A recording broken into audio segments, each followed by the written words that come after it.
To replace the left upper dish rack adjuster assembly in this KitchenAid dishwasher, you will need a small flathead screwdriver. Pull out the upper dish rack, then open the front rack stops and fully remove the dish rack.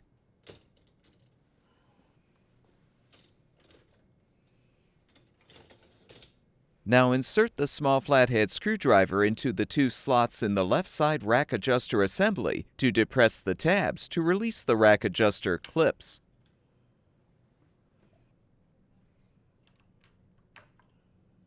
Use the screwdriver to pry the lower tabs outward, then pull the rack adjuster out from the bottom and pull down to fully detach.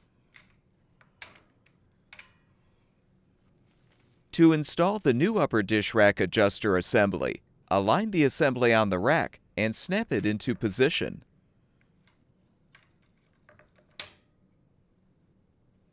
Align the rack adjuster clips on the inside of the adjuster and snap them into place.